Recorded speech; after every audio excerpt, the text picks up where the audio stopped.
What's I don't know what the hell that is. But anyway, I'm not gonna worry about it too much.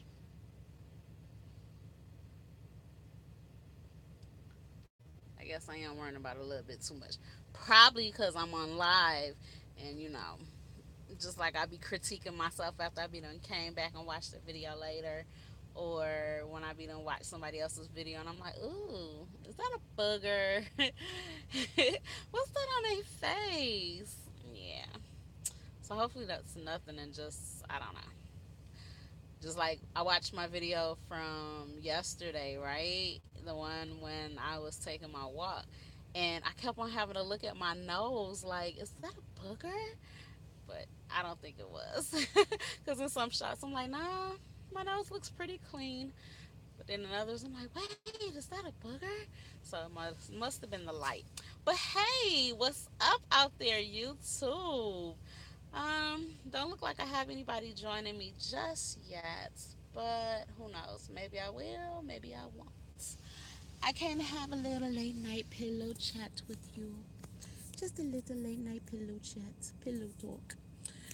I know I said I was gonna come back yesterday and talk to you guys a little bit more when I got back from Walmart and had a chance to charge my phone.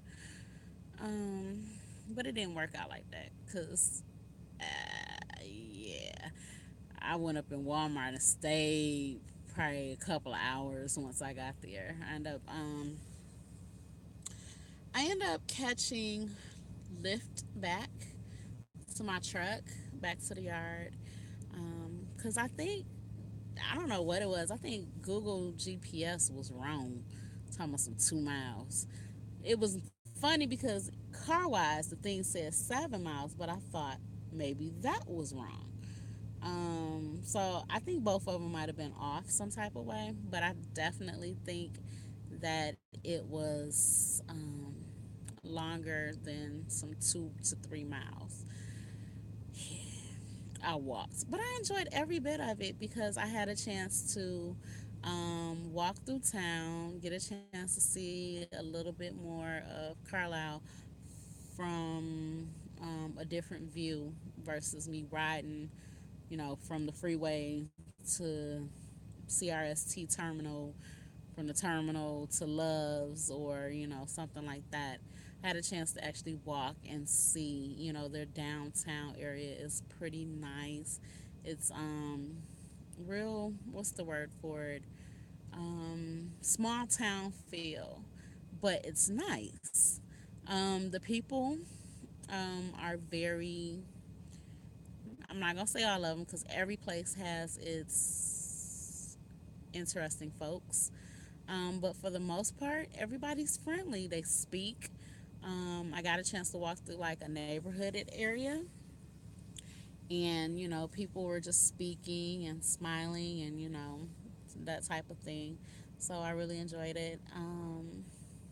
I like the architect of the homes in this area, in this part of town. It's really nice. Something like what's a good example? Like, I don't know if you guys ever watched,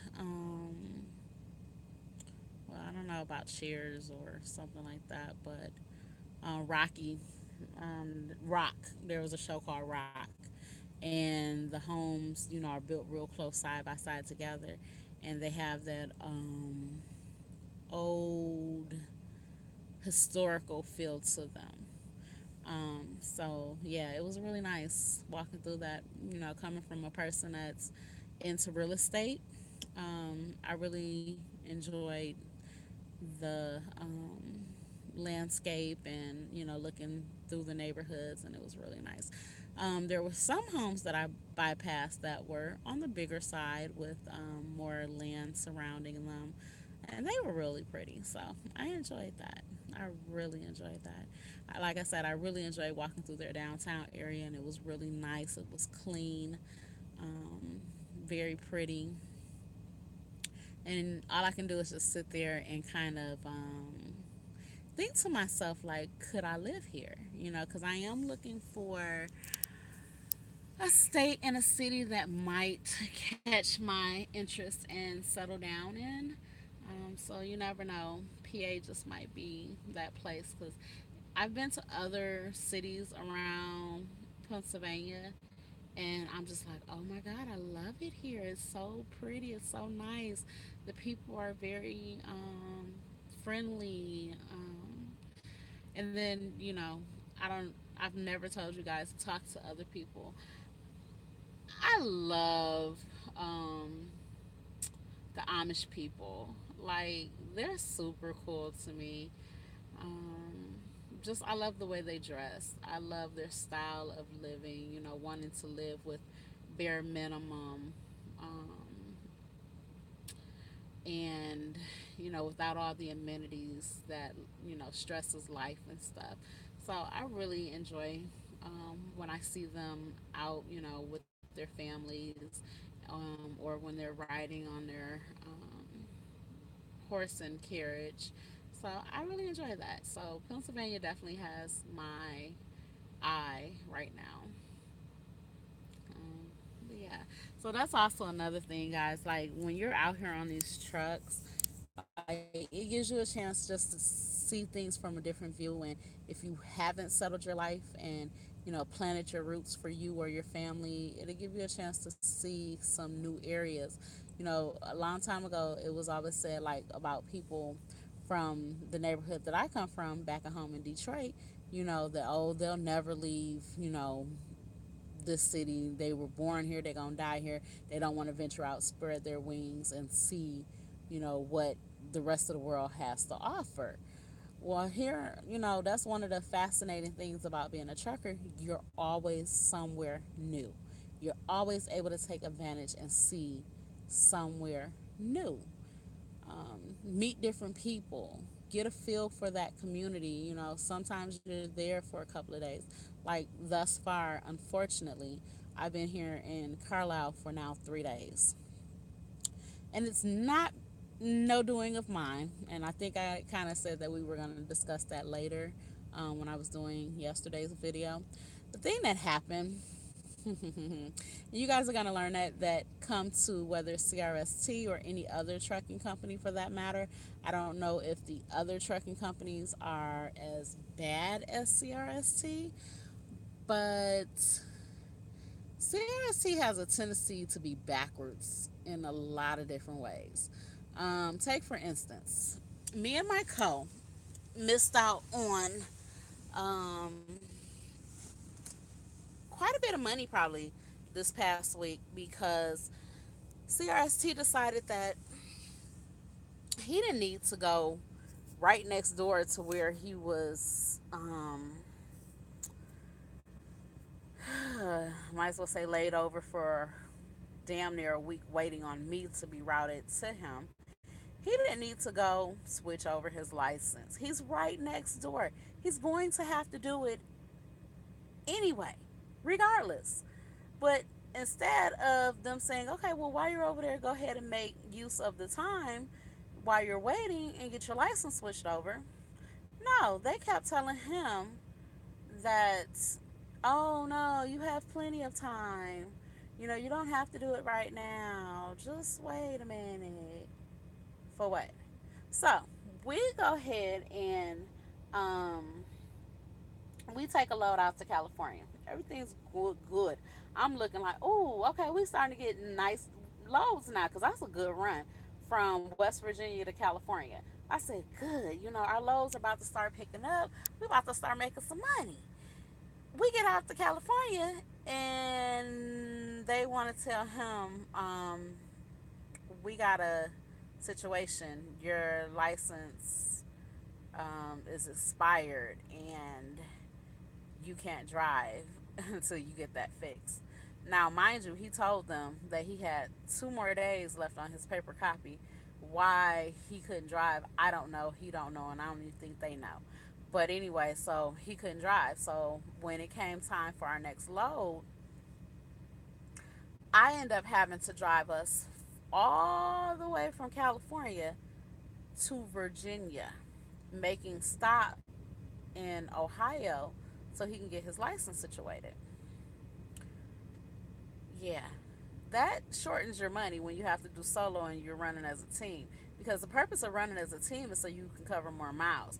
The faster you can pick up and drop off a load, the faster you can get to your next load as a team. And that means that you're constantly turning over your money. You're constantly dropping loads. You're constantly getting more money. But if you're underneath a run of that length for that amount of time, like it took us, whereas it would have only took us 2 days to get from California to Virginia, maybe two and a half. It took us damn near a week because I had to drive solo, meaning I can only drive my 10, 11 hours and then I'm down 10 hours, then, rotate it back and, keep it going like that. And it took damn near a week. So that was one obstacle. Then the other obstacle was that once we were headed back this way, they told him that I needed to take a road test. Yeah, about that. That seems kind of backwards. Like, I done sit up here and drove from West Virginia all the way out to California and back from California to Virginia, and now y'all want to holler road test? If I was gonna hit something, run over somebody, or drive us off a cliff, I would have did it before y'all even got a chance to get to this road test. So with that being said, I'm routed to Carlisle to come take this road test. Well, guess what, guys? I get to Carlisle to come take this road test. The nice instructor um, meets me in the parking lot. He was pretty cool person. I've seen him now when I got, well, since I've been here. Also, he got back from a trip that he went on, and he's a pretty cool person. I forgot his name, but anyway, he meets us in the parking lot, and we're going on this road trip. We're pulling out of the parking lot. We're riding down the street. Next thing you know, he gets a message, an email stating, "Oh, never mind. She doesn't need a road test after all." Y'all playing games. Y'all playing games. Y'all playing games with my money. Because if I hadn't probably got routed here, we probably would have went on another run. We would have did something else. Yeah, my code did have to be routed home for a family situation. So that left me sitting here.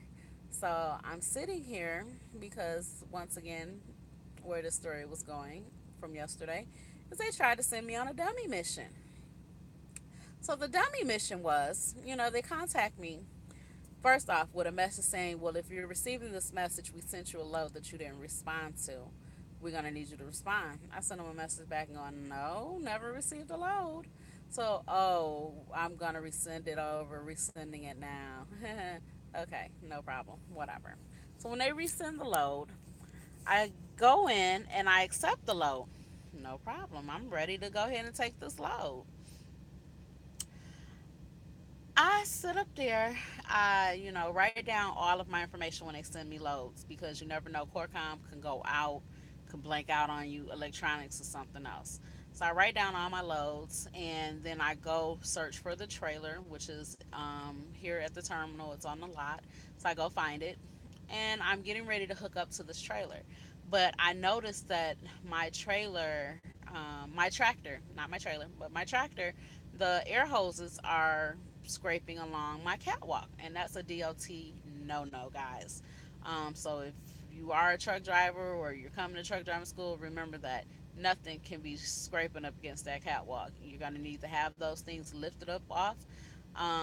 So I went over to maintenance or the mechanics, and I said, hey, tell me how to do this myself, or is this something that you guys can take a look at for me real quick? They said, oh, no problem. Come on, bring it up and we'll take a look at it. So mind you, I'm building a time frame for you guys to notice. So from the time I sat there, jotted down my information, then went and looked for my trailer, then went over to the mechanics and told them of this problem, and they went ahead and, fixed on it for me. um then I went back, hooked up to my trailer and did my pre-trip inspection. So all this time frame, you guys. After that, I drove down to Love's to go fuel. Went in, used the restroom all this time. Finally, I pull out. I go towards the delivery drop off. Just as I'm pulling into the delivery drop off, I get a message over the Qualcomm talking about some.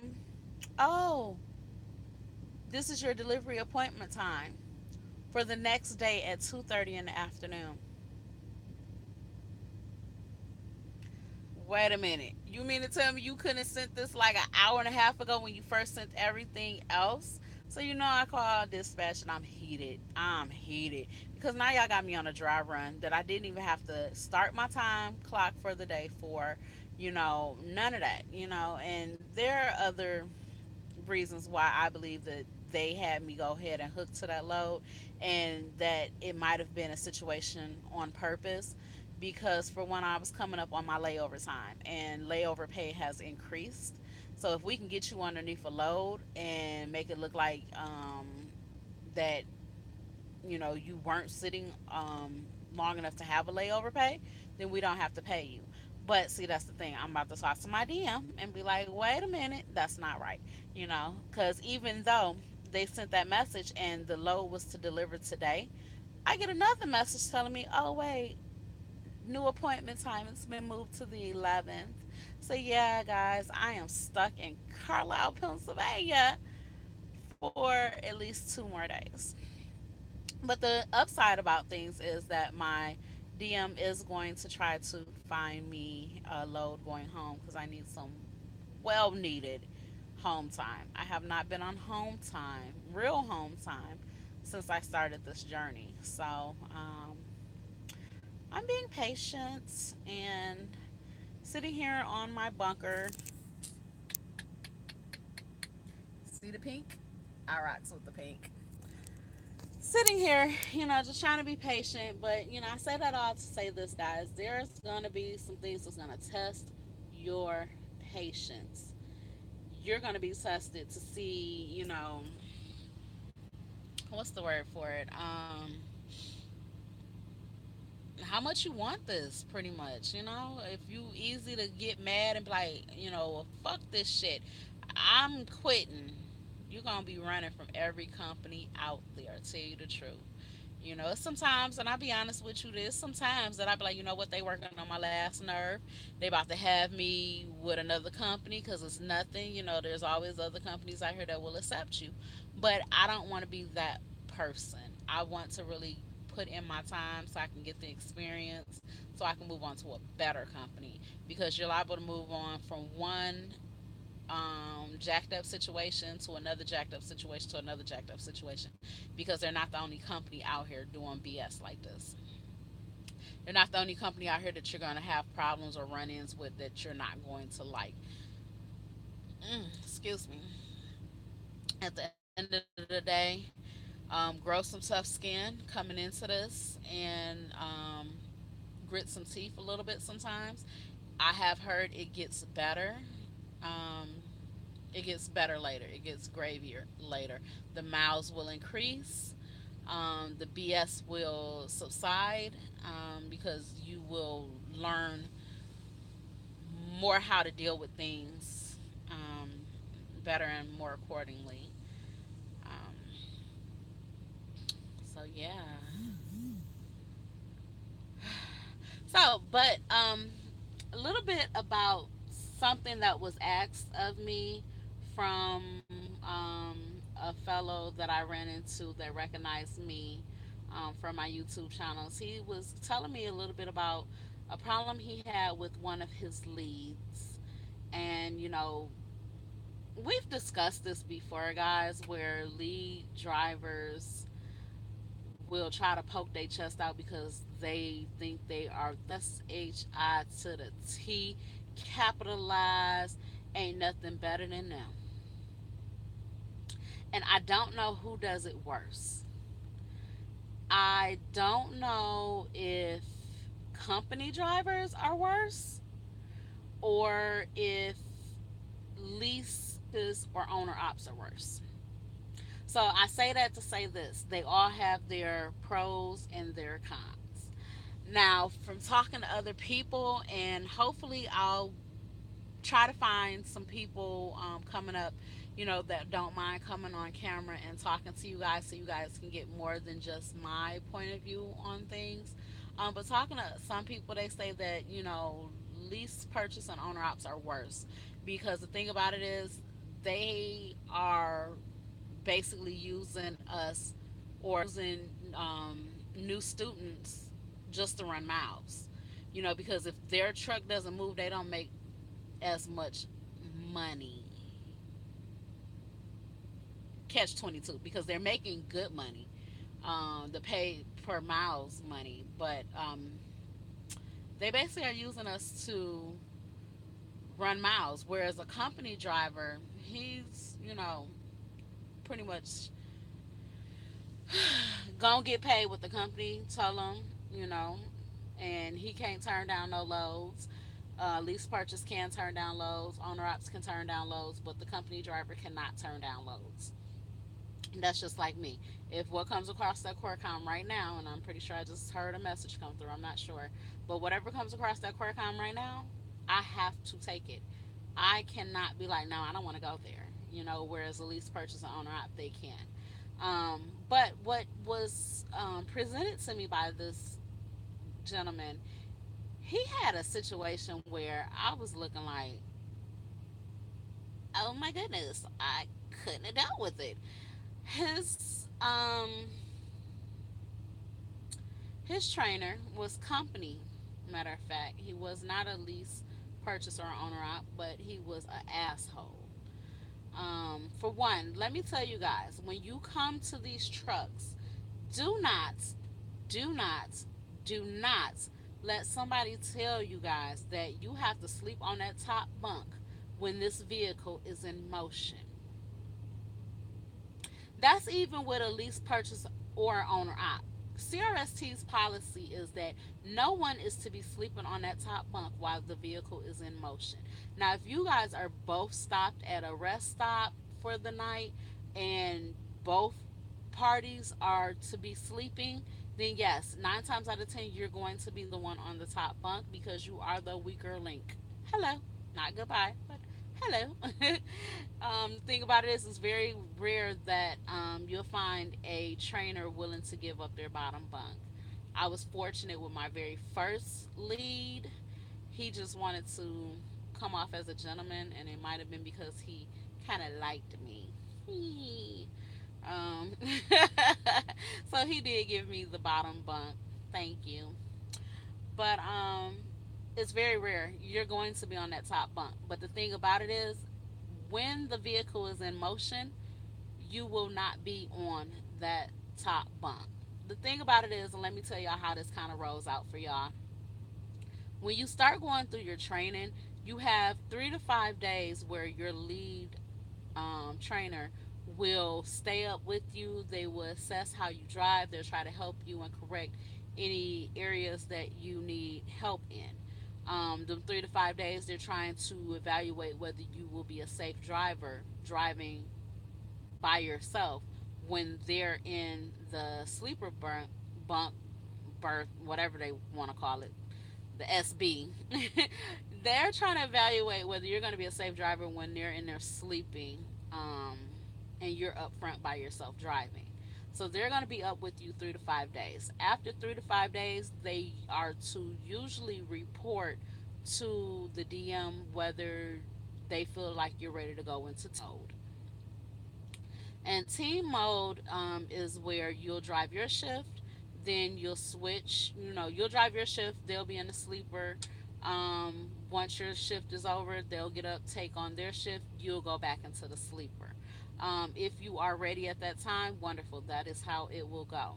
If you are not ready to go into team mode, they will recommend to your DM that, hey, you need a few more days.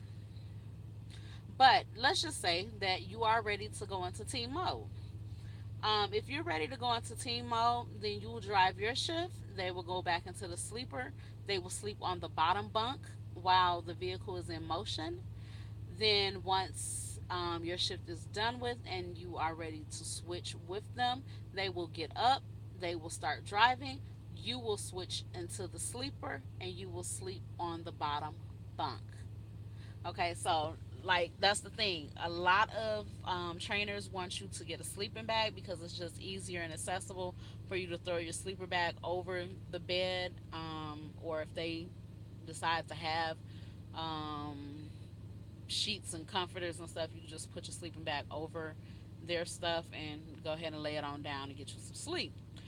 But I'm going to say this and I'm going to repeat this. Do not, do not let one of these trainers tell y'all that, oh no, I don't want you sleeping in my bed. You're going to have to sleep on the top bunk while this vehicle is in motion because that's against CRST's policy and it is dangerous.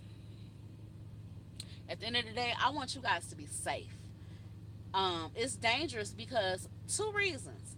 If they have to abruptly stop, something happens where they stop, or actually, it's more than just two reasons. That's just one. They abruptly stop, they can definitely throw you from off that top bunk.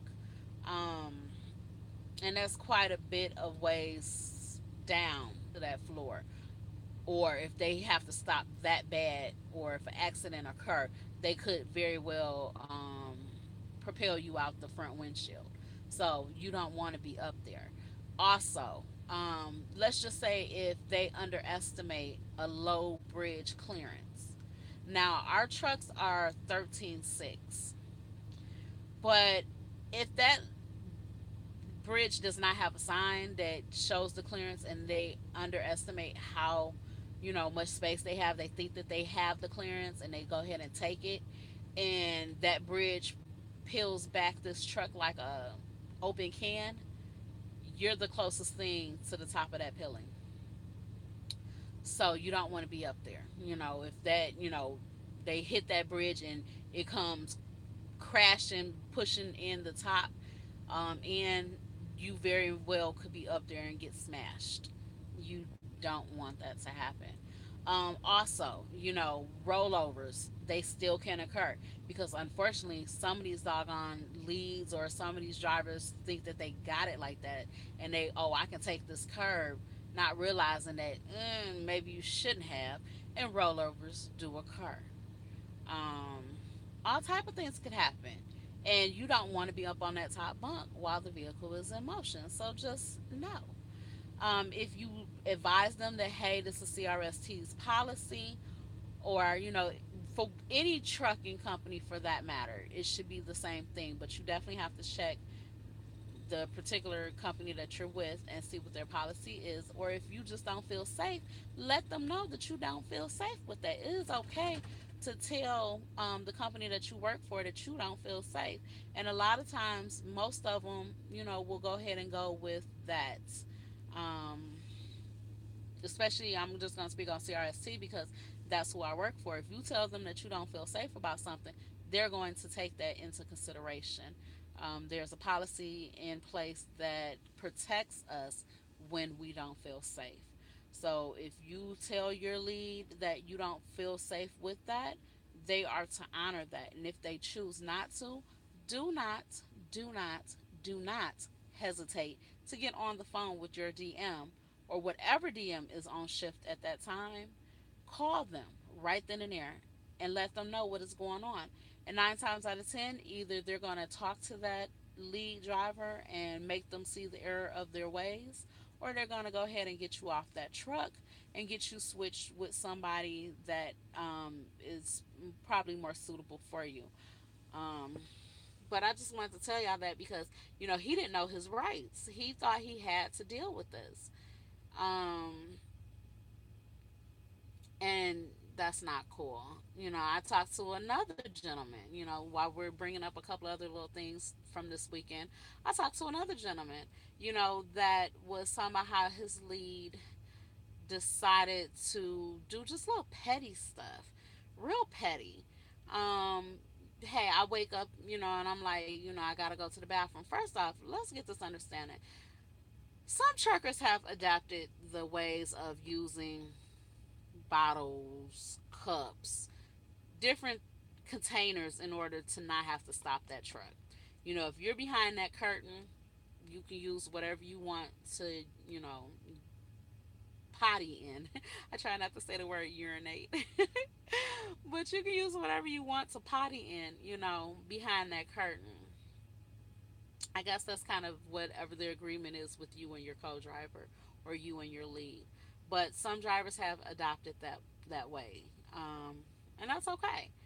But if you are a person that is not comfortable with using the bathroom in different containers, that's okay as well. And whoever is driving that vehicle should honor and respect that. If you have to go to the bathroom, you're entitled to a bathroom stop, whether it's at a rest stop, whether it's at a gas station or a truck stop, rather.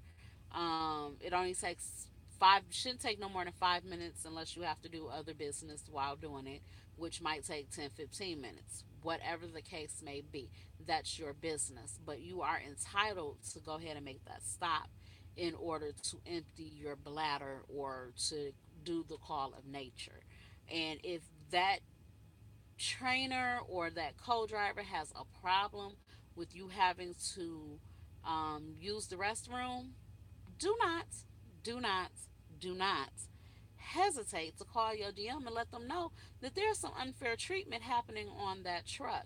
This brother told me that, his trainer, he would wake up and tell his trainer that he has to use the restroom, and his trainer would drive at least another 30-45 minutes before deciding to stop that truck. That's not cool. And that goes back into my whole thing, guys, where these trainers and, you know, such are acting like they are just the head honcho of the company and that they call the shots. And no, you're here to train and to help better a person's skill, not treat them like they're your prisoner. You're not here to treat them like you own them or that they weren't grown before they came to the company to drive. No, you both are grown on that truck, and everybody needs to act as such. Don't sit up there and take it in your hands to treat another grown person like they don't have any say in their own matter, or like they're children. You didn't bring your child to work with you. So quit acting like you raising children. Now I do understand that some of these new drivers act like children. Some of them don't have the mentality fit for a fly. I get that. But same way trainers that we can sit there and fire and replace you, it's nothing for you to get on the phone with a DM and let them know it's not working out. Them little 9 cents, 10 cents per mile that you get for training if you're a company driver, it's not worth it. There's plenty of people out here that need training. It's okay just to let a DM know that, look, this is not working. I'm not gonna be able to do this, and move on. But to sit there and do the petty stuff or the tit for tat or the stupidness, it's not called for. So everybody, whether you trainer or trainee, needs to act like you were grown when you applied to be a trucker. Okay. With that being said,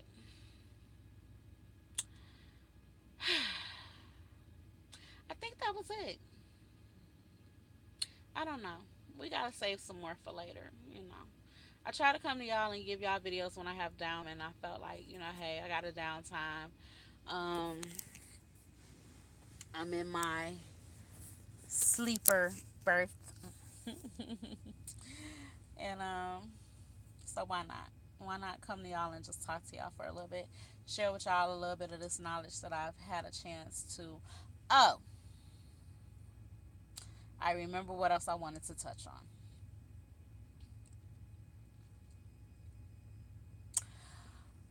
Why is it that men in this industry find it very hard to take any type of insights from a woman?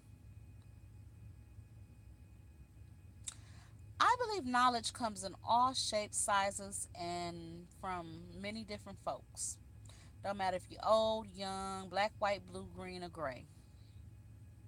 Hopefully, we don't have any gray, green, or blue people out here. Um, but knowledge comes from many different sources, in other words. And it is okay if a person is telling you the right thing or something of help, that you can listen, take with the good, and leave the bad with the bad. But men have a problem with taking knowledge or insight from a woman. And y'all need to cut that shit out. Seriously. I had a guy earlier, damn near wanted to hit the corner of my truck. I watched him not once but twice try to back into this parking spot next to mine. The first time I watched, just to see how I could look at the angle when he did his setup to tell that he wasn't gonna make it, and that he was coming in too close to my vehicle. So when he started backing up, and I seen that if he kept on backing up, he was gonna literally take out the corner of my truck. I hopped out. I hopped out and I watched. I stood there and I watched. And when he made that one little itsy bitsy back up some more, instead of pulling for it to correct himself, I banged on the back of that trailer like, wait a minute, hold up. You close. You like right here at the tip of my truck. And if you come back, you're going to hit me. So he pulled up. He corrected himself. Then he didn't want to park there no more. I guess he spooked himself. Okay, with me, I volunteered to help him. I told him, I said, I'll help you get into the parking spot. Um, Even though there was another person in the truck with him that could have very well helped him and spotted him get into that spot. But who knows? Maybe neither one of them could really back. So he went. Then he came back. The truck that was next to that spot on the other side decided to move to, I guess, give him a little bit more space so he can see. So when he came back to do his setup the second time, once again I can see that he had pivoted too much, and his trailer was coming straight in, still cutting in real close to my truck. So I didn't say nothing. I just moved over to the driver's seat just to watch a little bit better. And I watched him back up, and he's so close. Like, he had so much room on his right side of his vehicle, but he's bringing it in real close to the left side, even though that's the side that he should have been able to see better on was his left. He obviously couldn't do it. And I asked him, I said, would you like me to? I told him, I said, I didn't mean, anything or was trying to be harsh earlier, but would you like me to help you get into the spot? Oh, no, I got it. I got it. I got it. I said, okay, no problem. So, like I said, I watched him, and when I seen him get too close to my truck, like literally his back to the left, which is going to send your tractor, which is going to send your trailer, the back of your trailer, to the right side. So once he did that, we got him into that truck, but then he still wanted to be macho superhero, and then stop. Once I got him into that spot, he wanted to pull all the way back out of the spot and decide to do some other overcorrecting stuff. So now I'm scared. But he eventually got in there. And literally, if I was to step outside this truck right now, you would see how kissably close he is to my truck still. Like, he's so close. He's not where he's going to touch it. But he's so close that he can't even open up his door right now. So he has to crawl out of the passenger side door. But hey, I tried to help him. He didn't want to listen. I guess it was the taking insight from a woman. So that's what I wanted to touch on. Men, stop doing it.